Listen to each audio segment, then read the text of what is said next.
Hello BookTube, I'm Jonathan and welcome to Words in Time. Now in today's video we're going to be doing the Blockbuster book tag. Now this is an original book tag created by our very good friend Ian the Reader, and I think if you like either movies or books, this is going to be a lot of fun.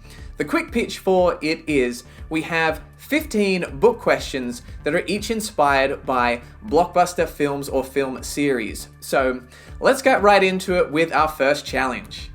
Number 1, the Back to the Future challenge. Name a book or series with multiple timelines. So for this one, I went with Cloud Atlas by David Mitchell, which was also made into a film which I think is kind of underrated. Let me know your thoughts in the comments. But the book is very interesting as it follows 6 stories in 6 different timelines, and the structure of those stories, the order in which they are told, goes 1, 2, 3, 4, 5, 6, 6, 5, 4, 3, 2, 1. So as we get the first half of those stories and then the second half of those stories later on, I like trying to piece things together, finding out in which ways the stories were overtly linked and other ways in which they were more subtly linked and ways in which we the readers could speculate on them. I think it was a little bit of a grind in the middle. 6 was a bit hard to get through at points, but overall I really enjoyed the book, especially number 5, the most sci-fi one, of course, Son Mi's story. And Cloud Atlas, I think, has one of the best final lines of a book I've ever read. I thought about this for a few minutes and I came up with 2 books that I would put in that tier. Cloud Atlas was one of them. Which one was the second? Well, stick around because later in the video you might find out. Number 2, the Lord of the Rings challenge. Name a book or series with your favorite fellowship or friend group. Now, this one I don't actually see referred to a lot as a fellowship, a friend group, a buddy adventure if you will, but that's what I think it is. I'm going with Endymion by Dan Simmons. I really enjoyed following Rawl, Ania, Abetic, and even sometimes the Shrek. He was kind of a fringe member of the fellowship, if you will. But I really enjoyed the dynamics between them. I enjoyed the adventures that they went on, and yeah, I love androids. I always have a soft spot for robots and android characters. I don't know why, but Abetic was a great addition to that team. So if you enjoyed Hyperion, I know Endymion's quite different. I know the response from some readers is a little bit mixed. It does take the series in a bit of a different direction, but if you're open to a buddy adventure with one of my favorite friend groups, check it out. Number 3, the Shrek challenge. Name a book or series that ended up being better than it first appeared to be. Now, I'm not sure I see the connection. Shrek was always clearly a banger, but anyway, for this one I went with Ubik by Philip K. Dick. And the reason why I maybe didn't expect it to be on the level that it ended up being for me was because previously I'd only read The Man in the High Castle, which I was a little underwhelmed by. And the opening of Ubik is okay, but it didn't really grab me until we got close to the middle of the book. And then things started to get a bit weird, and I was like, okay, this is interesting, I like this. And then in the back half, it gets downright nutty in the best possible way. This book is absolutely bonkers. It blew my mind. It's a short book, only around 200 pages, but the back half, the last 100 pages, I blew through it in about an hour and a half. I couldn't put it down. So if you're looking for something a bit weird, a bit trippy, a bit existential, definitely try out Ubik by Philip K. Dick. Number 4, the Titanic challenge. Name a book or series with your favorite romance or one that is super sad. Now, side note, bit of Words in Time trivia for you here. We had Titanic on VHS as a kid, which meant for some reason I watched it over and over again, along with Happy Gilmore. And I know that seems like a bit of an odd combination at first, but I guess it kind of makes sense. You can go sad, happy. They kind of balance each other out. But anyway, for this one, Flowers for Algernon. Of course I went with Flowers for Algernon. I'm sure Ian knows that Flowers for Algernon makes me cry. Just talking about it makes me want to cry. Stop trying to make me cry, Ian. I'm not going to cry in this video. Flowers for Algernon. We're moving on. Number 5, the E.T. challenge.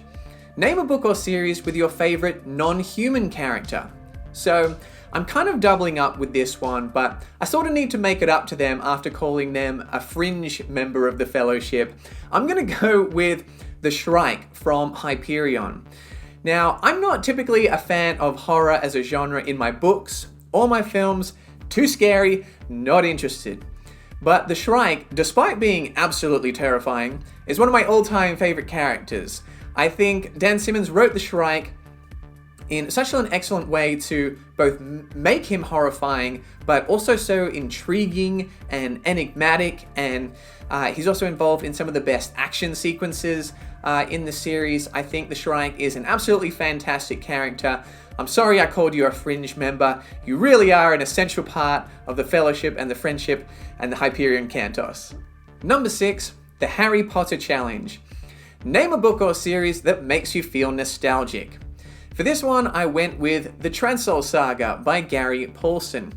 If that name sounds familiar, it's because he wrote Hatchet, which is a fairly popular YA novel, and this one is YA too. I read it when I was around 11, I would say, give or take, and was probably my first introduction to sci-fi and fantasy. There's a real blend of genres in this book, and I remember it being a really fun adventure. And it was also one of the first books that I can remember reading multiple times. I haven't reread it as an adult, but this is the second video that I've mentioned this book in, and I'm starting to get curious. I kind of want to reread it and see if it holds up. So let me know if you happen to have read it or any of other Gary Paulson's work, both as an adult or when you were younger as a kid. Let me know. When I was 11, I thought it was pretty good. Number 7, the Avatar Challenge. Name a book or series with an incredibly immersive setting. So for this one, I went with Children of Time by Adrian Tchaikovsky, in particular for Kern's world with the alien spiders.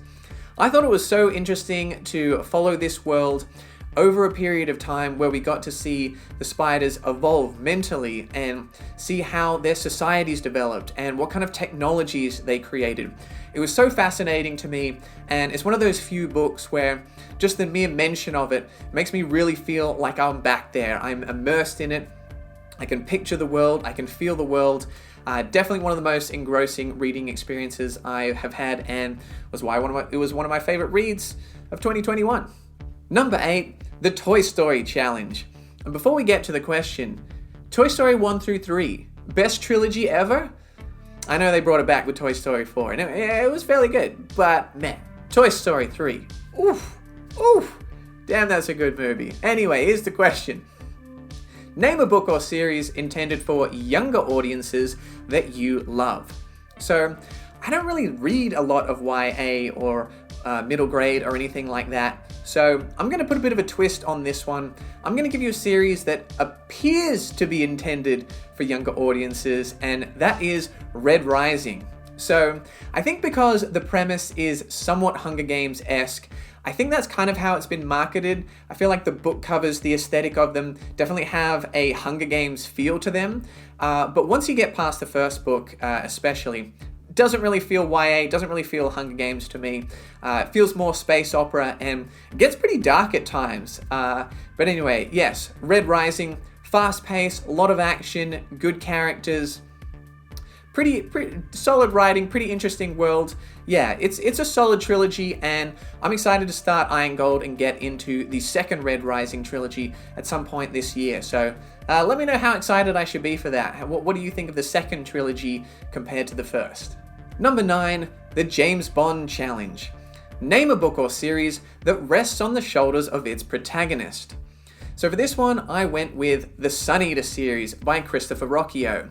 Now, you probably know that this is my favorite current sci-fi series, and beyond the main character of Hadrian, I do love the prose, the world building, the themes and concepts, but the thing about this series is it is told from the first person perspective. It is told from Hadrian's POV, and I really don't think the books and the series would work as well if Hadrian wasn't such an interesting, deep, thought-provoking character that you can be totally rooting for, but can also get incredibly frustrated by. And just the fact that I care either way, I think, is evidence that he's a pretty strong protagonist. And if you haven't checked out the Sun Eater series, I'm doing my best, you guys. I'm trying to sell it as hard as I can. Let me know in the comments if you picked it up yet. I'm trying to do the Empire's work. Number 10, the Star Wars Challenge. Name your favorite multi-generational story. So for this one, I went with the original Foundation trilogy by Isaac Asimov. Now, I don't think this is a perfect trilogy, but I do respect it. And one of the things that I appreciate about this series is how it set things in motion early on for a storyline, for plot moments, for arcs, for reveals, for characters that would be unveiled, developed over thousands of years. The way that we see the impacts of decisions over the generations, I thought was really, really well done. And I think it succeeds as the short stories that it was originally written as and then converted into those 3 novels. And it's something that I always thought would be hard to convert to a film or the TV series. It is a series now on Apple TV Plus, and I watched the first 3 episodes and they were okay, but it kind of lost my interest. So let me know if I should keep pushing. If you have watched the show, get down in the comments and let me know what you think. Number 11, The Rocky Challenge. Name a book or series with your favorite underdog story. So for this one, I went with The Martian by Andy Weir. That poor Mark Watney, Mars just keeps on trying to kill him. And what I loved about this story was the seemingly inescapable situations that he would find himself in. They were never resolved with what felt like Deus Ex Machina or some kind of overpowered technology or a superpower. It was just maths and science. So there you go. Pay attention in school, kids. If you ever find yourselves on Mars, it might save your life. Number 12, The Mission Impossible Challenge. Name a book or series with your favorite heist story. So this is perhaps a bit of a twist on the heist genre. It's perhaps more treasure hunting, although I'd say those are connected. But for this one, I'm going to go with Excavation by James Rollins. So I actually read this while on vacation. I think I finished the book that I was reading and decided to check out a few books in the hotel library, found this one, and it sounded kind of fun. And it was. It's somewhat of a light read. It's kind of Indiana Jones-esque, but it has a good setting, a good adventure, a few interesting twists. So if any of those genres sound like something you might be interested in, you're in the mood for, check out Excavation. It's pretty good. Number 13, The Pirates of the Caribbean Challenge. Name a book or series with a shady character that you can't help but love. Now, I don't know if this character is necessarily shady, but he's definitely a troublemaker, and that is V from V for Vendetta. Now, I don't talk a lot about comic books on the channel, but this is an absolutely fantastic graphic novel, and I love the film adaptation as well. If you haven't read it, go read it right now. If you're not interested in graphic novels, go watch the film.